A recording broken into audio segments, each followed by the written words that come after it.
तो दोस्तों कल की वीडियो में हमने इलेक्ट्रिक फील्ड के कॉन्सेप्ट के बारे में कुछ बातें की थी कि इलेक्ट्रिक फील्ड आखिर आता कैसे है, होता क्या है, ये सब चीज़ें देखी हमने। उसके साथ ही साथ हमने इलेक्ट्रिक फील्ड की डायमेंशन देखी, ये एक वेक्टर क्वांटिटी होती है ये भी देखा हमने। उसके साथ साथ हमने उसकी इंटेंसिटी देखी, किसी एक पॉइंट चार्ज के लिए किसी एक बिंदु पर किसी एक पॉइंट पर कितना इलेक्ट्रिक फील्ड होगा due to an point charge.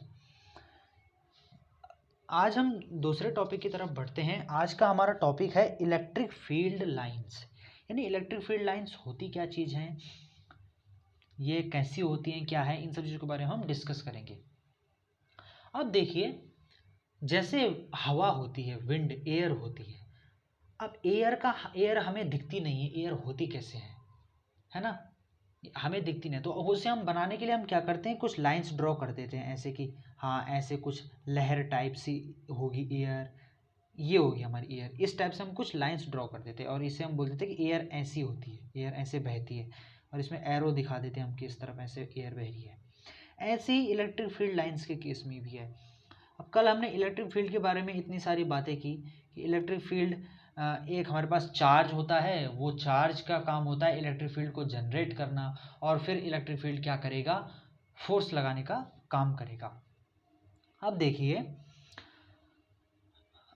अब अगर मैं इलेक्ट्रिक फील्ड को दिखाना चाहूँ कि इलेक्ट्रिक फील्ड मेरा आखिर होता कैसे है, तो उसके लिए आता है ये कॉन्सेप्ट इलेक्ट्रिक फील्ड लाइंस का। इलेक्ट्रिक फील्ड लाइंस वैसे जब मैं अभी करूँगा आपके सामने, वैसे हो हमें नहीं पता वैसी होती हैं कैसी होती है हमें नहीं पता, लेकिन ये मतलब ये ऐसा है कि इलेक्ट्रिक फील्ड लाइंस हमारा कंस्ट्रक्शन है। यानी हम अपनी तरफ से अपनी सुविधा के लिए, अपने क्वेश्चंस को सॉल्व करने के लिए इनको जनरेट करते हैं कि इलेक्ट्रिक फील्ड ऐसी होती है इलेक्ट्रिक फील्ड लाइंस। वैसे हमें नहीं पता कैसी होती है, लेकिन हम ऐसा अपनी तरफ से अपने अपने क्वेश्चंस को सॉल्व करने के लिए, अपनी सुविधा के लिए इलेक्ट्रिक फील्ड लाइंस को ड्रॉ करते हैं। अब हम क्या बोलते हैं कि अगर हमारे पास कोई चार्ज है, मान लीजिए हमारे पास कोई एक पॉजिटिव चार्ज है Q, तो हम बोलेंगे कि ये चार्ज जो है इलेक्ट्रिक फील्ड को जनरेट करेगा। कैसे जनरेट करेगा कि ऐसे इलेक्ट्रिक फील्ड लाइंस निकलेंगी इससे, ऐसे 3D में देखना आप लोग इसको, ऐसे इससे इलेक्ट्रिक फील्ड लाइंस बाहर की तरफ निकलेंगी पॉजिटिव चार्ज से। अगर हमारे पास एक नेगेटिव चार्ज है तो हम बोलेंगे कि नेगेटिव चार्ज के कारण जो इलेक्ट्रिक फील्ड होता है वो हमें कुछ इस प्रकार से दिखेगा, वो हमें अंदर की तरफ जाता हुआ दिखेगा। नेगेटिव चार्ज के कारण हमें इलेक्ट्रिक फील्ड अंदर की तरफ जाता हुआ दिखेगा। ये है हमारा कंस्ट्रक्शन इलेक्ट्रिक फील्ड लाइंस का। तो इन्हें ही हम इलेक्ट्रिक फील्ड लाइंस बोलते हैं। यानी इलेक्ट्रिक फील्ड लाइंस एक इलेक्ट्रिक फील्ड में खींची गई कुछ इमेजिनरी लाइंस होती हैं, कुछ लाइंस होती हैं जिससे हमें इलेक्ट्रिक फील्ड का पता चलता है। अब देखिए, इलेक्ट्रिक फील्ड क्या होता है, हमने कल डिस्कस किया था कि E is equal to 1/4πε0 Q/r²। यानी इलेक्ट्रिक फील्ड इन्वर्सली प्रोपोर्शनल होता है 1/डिस्टेंस के स्क्वायर के, इन्वर्सली प्रोपोर्शनल। यानी जैसे जैसे हम चार्ज से दूर दूर जाएंगे इलेक्ट्रिक फील्ड होगा वो घटता जाएगा। इसको मैं रिप्रेजेंट करना चाहूँ अगर अपने डायग्राम में, तो मैं कैसे करूँगा, मैं इसको एक को मिटा देता हूँ, एक काम करता हूँ इसको मैं मिटा देता हूँ। इसको रिप्रेजेंट करने के लिए मैं क्या करूँगा कि मैं एक चार्ज लेता हूँ, मान लो पॉजिटिव चार्ज है मेरे पास। अब मुझे दिखाना है कि इलेक्ट्रिक फील्ड घटता है डिस्टेंस के साथ, इलेक्ट्रिक फील्ड हमारा घटेगा इस रिलेशन को। तो मैं कैसे दिखाऊंगा इसको, लाइंस के फॉर्म में मैं इसे ऐसे दिखाऊंगा कि जैसे एक लाइन, यानी चार्ज से बराबर दूरी पर लाइंस की जो लेंथ है वो बराबर होगी। उसके बाद फिर अगर हम और आगे जाएंगे तो लाइंस की लेंथ थोड़ी घटती जाएगी, ऐसे थोड़ी छोटी होती जाएगी ये, और आगे जाएंगे तो लाइंस की लेंथ और छोटी होती जाएगी, ऐसे ऐसे ऐसे। तो ऐसे ऐसे करके हम दिखाते हैं कि इलेक्ट्रिक फील्ड डिस्टेंस के स्क्वायर के साथ घटता जाता है। जैसे जैसे हम चार से दूर दूर दूर दूर होते हुए जाएंगे वैसे वैसे हमारा इलेक्ट्रिक फील्ड की जो लाइंस होती हैं वो धीरे धीरे धीरे धीरे कम होता है। जो हमें क्या डिनोट कर रहे हैं कि इलेक्ट्रिक फील्ड जैसे जैसे हम चार से दूर जाएंगे घटता घटता घटता घटता जाएगा, और कहीं इन्फिनिटी पर जाके क्या हो जाएगा, वो जीरो हो जाएगा, ऐसा हम बोलते हैं, कहीं इन्फिनिटी पर जाके। अब अब मैं क्या करता हूँ, अगर मैं इन लाइंस को अगर मैं ऐसे मिला देता हूँ, पूरी एक बड़ी सी लाइन बना देता हूँ, ऐसे बड़ी सी लाइन बना देता हूँ, इन सभी लाइंस को मैं, जो मैंने छोटे छोटे टुकड़े लिए थे, इन सभी को मैं ऐसे मिला के एक बड़ी सी लाइन और उसमें एक एरो दिखा देता हूँ इलेक्ट्रिक फील्ड के लिए ऐसे। अब इस कंडीशन में तो मुझे पता नहीं चल रहा है कि इलेक्ट्रिक फील्ड डिस्टेंस के साथ घट रहा है, तो इस कंडीशन में मुझे दिखाना कि इलेक्ट्रिक फील्ड डिस्टेंस के साथ घटता है। उसके लिए मैं क्या करूँगा कि अब मैं इन लाइंस का मैं क्या देखूंगा, डेंसिटी देखूंगा। जहां पर ये लाइन पास पास होंगी वहां पर इसका मतलब इलेक्ट्रिक फील्ड बहुत स्ट्रांग है, और जहां पर ये लाइन दूर दूर होंगी वहां पर इलेक्ट्रिक फील्ड क्या है, मेरा कम स्ट्रांग है, मानी घट रहा है। देखिए अगर मैं एक सरफेस बनाऊं यहां पर ऐसे गोल सा, तो इस सरफेस के अंदर देखिए इलेक्ट्रिक फील्ड लाइंस की जो बीच की जो बड़ा डिस्टेंस है वो कम कम है as compare to this surface. इस सरफेस के कंपैरिजन में कंपेयर यहाँ पर देखिए ज़्यादा है ना। तो इस प्रकार हम इलेक्ट्रिक फील्ड को अगर हमने ऐसा दिखाना है कि डिस्टेंस के स्क्वायर के साथ घट रहा है, तो उसके लिए हम क्या करेंगे, अब इलेक्ट्रिक फील्ड लाइंस की हम डेंसिटी को डिफाइन करेंगे कि इलेक्ट्रिक फील्ड के लाइंस की जो डेंसिटी है, जहाँ पर उनकी डेंसिटी कम होगी वहाँ पर इलेक्ट्रिक फील्ड कम होगा, और जहाँ पर डेंसिटी ज़्यादा होगी वहाँ पर इलेक्ट्रिक फील्ड ज़्यादा होगा। ठीक है, चलिए अब हम क्या करते हैं, इलेक्ट्रिक फील्ड की कुछ प्रॉपर्टीज देख लेते हैं। उससे पहले मैं आपको थोड़ी सी एक छोटी सी चीज और बता देता हूं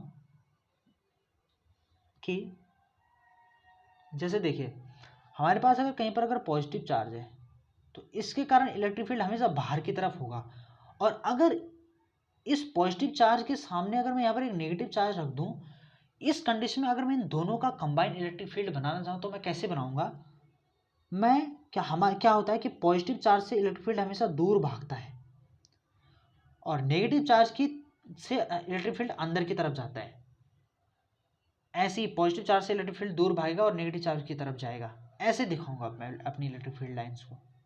अगर मेरे पास पॉजिटिव चार्ज के सामने एक नेगेटिव चार्ज रख दिया तो इलेक्ट्रिक फील्ड लाइंस को मैं ऐसे दिखाऊंगा, ऐसे आते हुए पॉजिटिव चार्ज से दूर और नेगेटिव चार्ज की तरफ, ऐसे, है ना।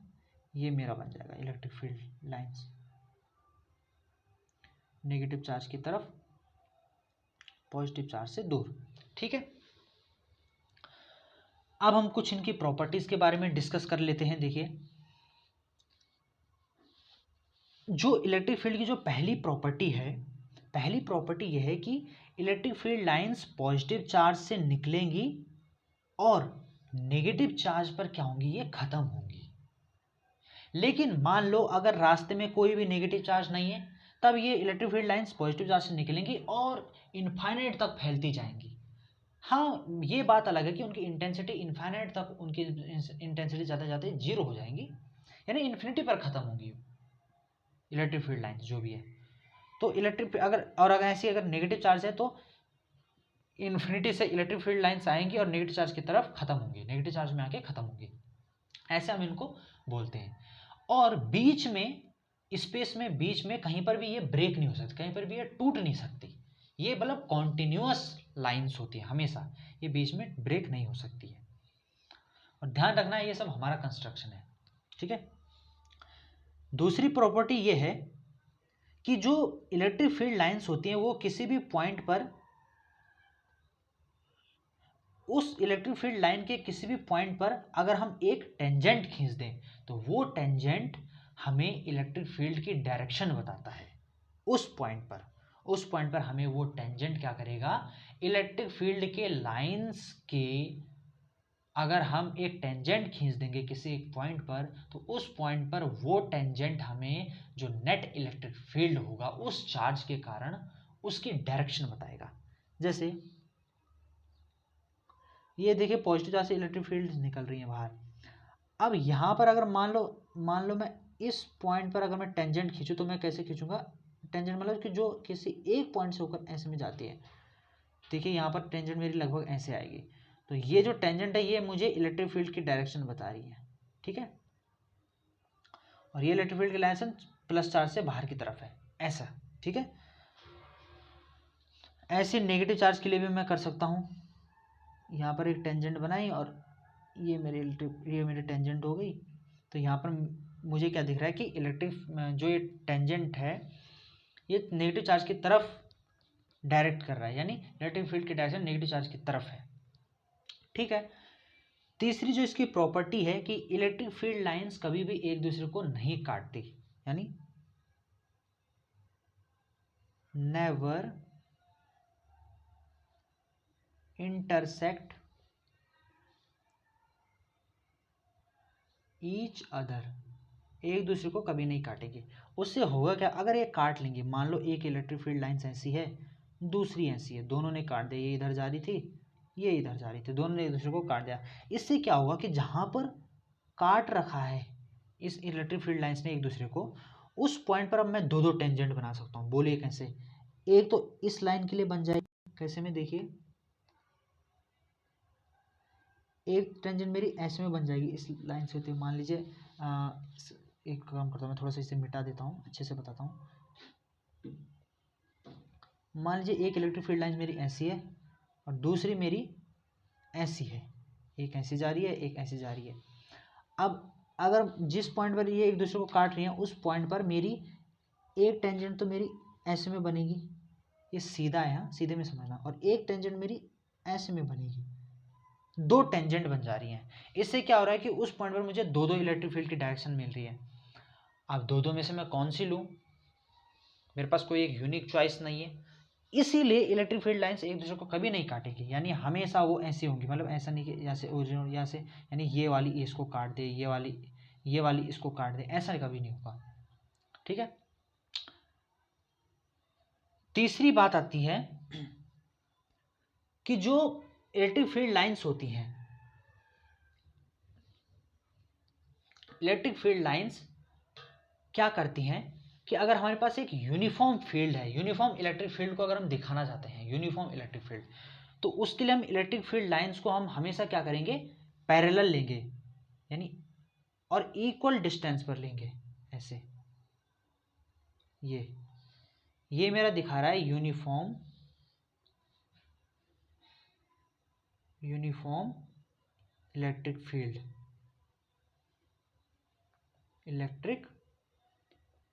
फील्ड, देखिए इनके बीच की डिस्टेंस लगभग बराबर है हर उसमें। तो ये मेरे पास क्या दिखा रहा है, ये क्या है, एक यूनिफॉर्म इलेक्ट्रिक फील्ड है, ऐसे दिखा रहा है। ठीक है। तो ये कुछ प्रॉपर्टीज है इलेक्ट्रिक फील्ड लाइंस की, कि पहली प्रॉपर्टी क्या है, electric field lines positive charge से जनरेट होंगी, नेगेटिव चार्ज पर खत्म होंगी। अगर सिर्फ पॉजिटिव चार्ज है तो इन्फिनिटी पर जाके खत्म होंगी, नेगेटिव चार्ज है तो इन्फिनिटी से आकर नेगेटिव चार्ज पर खत्म होंगी। बीच में ये कभी ब्रेक नहीं हो सकती, ये कभी एक दूसरे को काट नहीं सकती, काटेंगी तो दो दो डायरेक्शन बनेगी इलेक्ट्रिक फील्ड की। दूसरा, यूनिफॉर्म इलेक्ट्रिक फील्ड को दिखाना है तो एक दूसरे के परस्पर समांतर होते हैं इलेक्ट्रिक फील्ड लाइंस ऐसे, और इक्वल डिस्टेंस पर होंगी ऐसे। ठीक है, डिस्टेंस की कम ज़्यादा नहीं होगी। ये कुछ इलेक्ट्रिक फील्ड लाइंस की प्रॉपर्टीज़ हैं। और एक बात हमें ध्यान रखनी है, इलेक्ट्रिक फील्ड लाइंस जो है हमारा कंस्ट्रक्शन है, हम बस समझने के लिए, इलेक्ट्रिक फील्ड को हम समझने के लिए ऐसे दिखा रहे हैं लाइंस को। दूसरी बात हमें क्या याद रखनी, कि इलेक्ट्रिक फील्ड को हम डेंसिटी के उससे देखेंगे इलेक्ट्रिक फील्ड को, जहाँ पर इलेक्ट्रिक फील्ड लाइंस पास होंगी वहाँ पर उसकी डेंसिटी ज़्यादा होगी इलेक्ट्रिक फील्ड की, जहाँ पर इलेक्ट्रिक फील्ड लाइंस दूर दूर होंगी वहाँ पर डेंसिटी इलेक्ट्रिक फील्ड की कम होगी। ठीक है। तो ये मेरा इलेक्ट्रिक फील्ड लाइंस के बारे में पूरा कॉन्सेप्ट है। अब मैं आपको एक चीज़ और कराना चाहता हूँ, इसके साथ ही साथ मैं आपको थोड़ा सा एक चीज़ और कराना चाहता हूँ। अब हम बात करेंगे electric field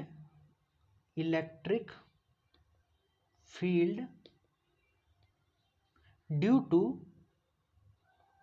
to multiple charges.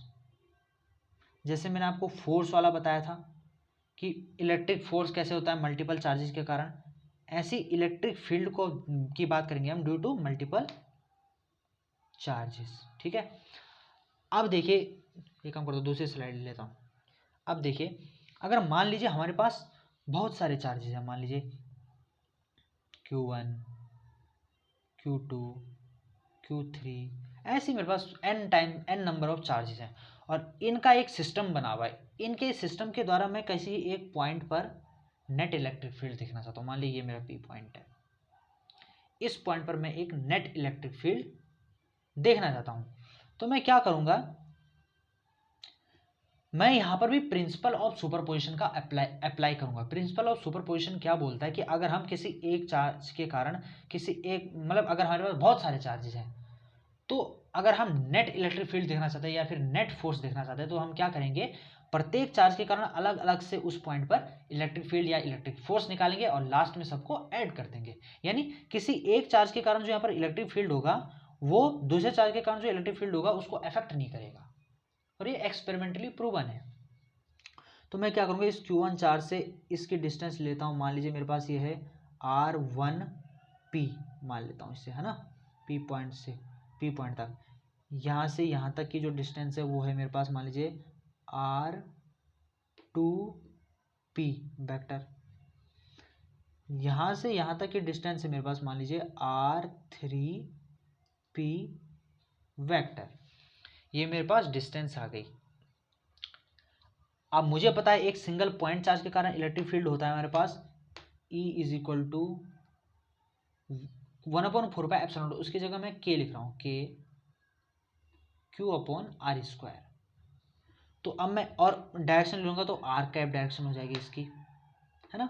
Single charge के कारण ये होता है, तो मैं इन प्रत्येक के कारण देखूंगा, यानी अगर मैं Q1 के कारण देखो इस P पॉइंट पर इलेक्ट्रिक फील्ड, तो मेरा हो जाएगा ये E1 मान लेता हूँ मैं इसे, E1 vector is equal to K, और Q1 के कारण दिख रहा हूँ तो यहाँ पर Q1 अपॉन डिस्टेंस इन दोनों के बीच की, तो ये R1P वेक्टर, और डायरेक्शन क्या होगी, इसी डायरेक्शन में यूनिट वेक्टर ले लूँगा मैं, उसे बोल दूंगा मैं R कैप 1P, यानी 1 से लेके P तक के डायरेक्शन में, तो R कैप 1P।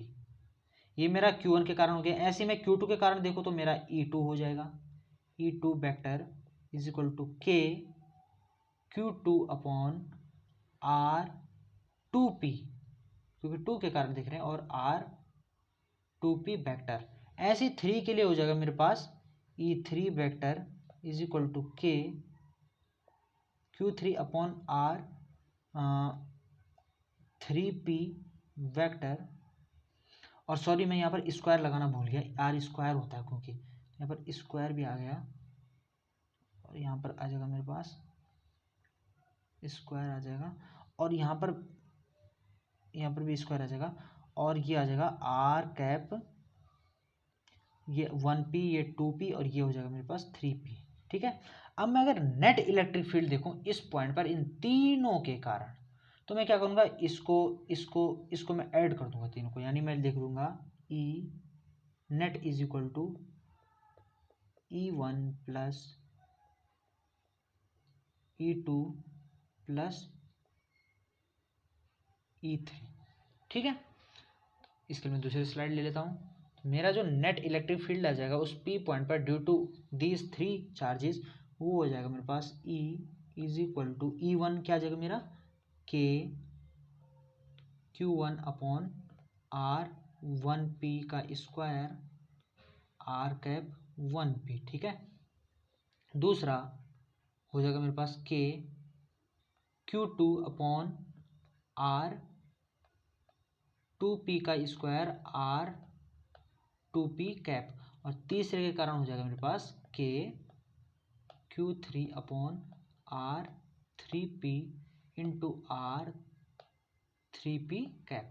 ठीक है, यहाँ से मैं इस K को बाहर भी ले सकता हूँ, और ऐसे अगर मेरे पास अगर n नंबर ऑफ चार्जेस या डिस्क्रीट चार्जेस के लिए, ये ध्यान रखना, ये डिस्क्रीट चार्जेस के लिए, डिस्क्रीट चार्जेस यानी ऐसे चार्जेस जिनको हम गिन सकते हैं, डिस्क्रीट चार्जेस वो होते हैं। तो यहाँ से अगर मैं K को मैं बाहर भी ले सकता हूँ, तो यहाँ से अगर मैं K को बाहर ले लूँगा तो मेरे पास E आ जाएगा, और n के लिए जनरलाइज करता हूँ मैं n टर्म्स के लिए, तो E इज इक्वल टू हो जाएगा मेरे पास K, और अंदर आ जाएगा मेरे पास Q1/R1P स्क्वायर अपॉन में R कैप 1P, ऐसे ही प्लस Q2 में R2P स्क्वायर R2P कैप, ऐसे ही plus dot dot dot n number of charges के लिए मैं कर सकता हूँ इसे। तो इसे मैं समेशन के फॉर्म में लिख देता हूँ, E vector is equal to K, तो मेरा ऐसे ही है, इसे मैं लिख देता हूँ summation n is equal to 1 to infinite, यानी कितने भी नंबर ऑफ चार्जेस हो सकते हैं, और मेरे पास आ जाएगा ये Qn/r(n) और किसी पॉइंट के लिए तो p और उसका स्क्वायर और r और ये आ जाएगा मेरे पास r कैप और n p। ये मेरे पास जनरल केस के लिए निकल गया। तो आज के लेक्चर में हमने इलेक्ट्रिक फील्ड लाइंस के बारे में डिस्कस किया, उसकी प्रॉपर्टीज़ देखी। दूसरी हमने बात की कि जो इलेक्ट्रिक फील्ड होगा मल्टीपल चार्जेस के कारण, और चार्जेस कैसे होने चाहिए, डिस्क्रीट होने चाहिए, जिन्हें हम गिन पाएँ, कॉन्टिन्यूस नहीं होने चाहिए। उसके कारण नेट इलेक्ट्रिक फील्ड क्या होगा किसी एक पॉइंट पर। तो अब अगली वीडियो में मैं और भी अच्छा कॉन्सेप्ट लेके आऊँगा। तब तक के लिए आप वीडियो का इंतज़ार करें, और अच्छा लगेगा तो लाइक करना, शेयर करना, सब्सक्राइब करना। Thank you, bye bye.